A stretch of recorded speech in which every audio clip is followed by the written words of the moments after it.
रांची के रहने वाले आलोक कुमार सिन्हा बचपन से ही पारिवारिक संस्कारों में पले बढ़े, लेकिन उन्हें हमेशा से जिंदगी के मकसद की तलाश थी। मेरे परिवार के लोग सब धर्म कर्म के कामों में लगे रहते थे। मैं भी उनके साथ साथ जैसे जैसे बड़ा होता गया धार्मिक कामों में बढ़ता चला गया। इस दरमियान मैं इस खोज में रहा कि परमेश्वर कौन है, परमेश्वर कहाँ मिलेगा, कैसे मिलेगा, और इन्हीं बातों के साथ साथ मैं आगे बड़ा होता चला गया। जब मैं ग्रेजुएशन कर रहा था तो मुझे फिलॉसफी पढ़ने का मौका मिला और फिलॉसफी में मैंने संस्कारों के विषय में पढ़ा।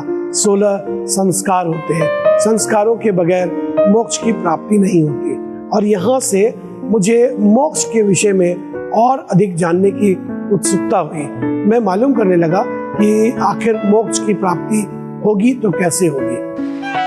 अपनी पढ़ाई पूरी करने के बाद आलोक नौकरी करने की तलाश में पटना चले गए और यहाँ उनकी मुलाकात मिसेस वाजपेयी से हुई और वो उनके साथ मेडिकल रिप्रेजेंटेटिव के रूप में कार्य करने लगे। और कुछ दिन के बाद एक दिन वो मिसेस वाजपेयी से मिलने उनके घर पर गए। तो मैंने देखा वो एक किताब पढ़ रही थी। थोड़ी देर बाद जब उन्होंने किताब पढ़ने के बाद रखा उसे, तो मैंने देखा उस पर लिखा था पवित्र बाइबल। मैंने उनसे पूछा, मैंने कहा अब आजकल आप बाइबल पढ़ती हैं?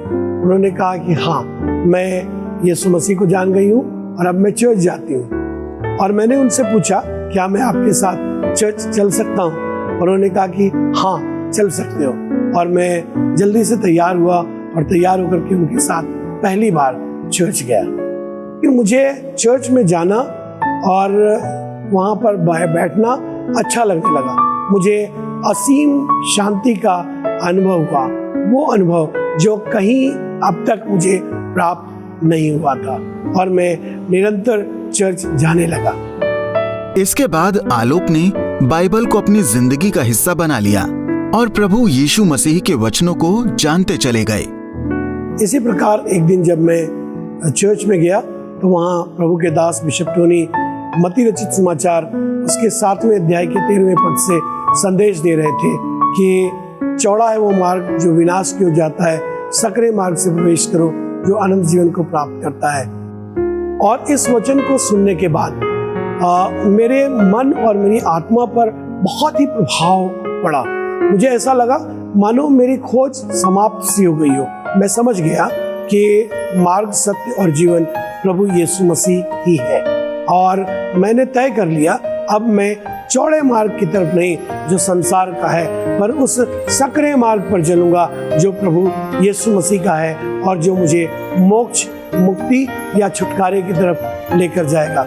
मैंने अपने मन में तय कर लिया अब चाहे कुछ भी हो, कितनी भी मुसीबत क्यों न उठानी पड़े, पर मैं इस मार्ग से हटूंगा नहीं। और यूं मानो मेरे सब सवालों का जवाब परमेश्वर ने दे दिया।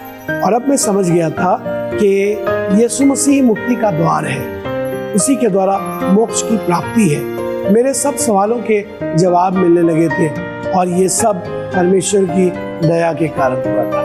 और 31 दिसंबर की रात को जब सब लोग बैठकर अपने प्रोग्राम्स देख रहे थे, मैं बाइबल पढ़ रहा था और परमेश्वर ने मुझे एक वचन दिया और उसके द्वारा बात किया। होशे 6 अध्याय के 6 पद में जहाँ पर ऐसे लिखा है, मैं बलिदान से नहीं पर इस बात को चाहता हूँ कि लोग परमेश्वर का ध्यान रखें। और फिर मैंने बाइबल बंद कर दी और मैंने कहा प्रभु ये वचन मेरे लिए नहीं हो सकता। मैंने जब दोबारा बाइबल खोली और प्रभु से पूछा प्रभु तू क्या चाहता है, परमेश्वर ने मुझे होशे की किताब 4 अध्याय और उसका 6वां वचन निकाल कर दिया।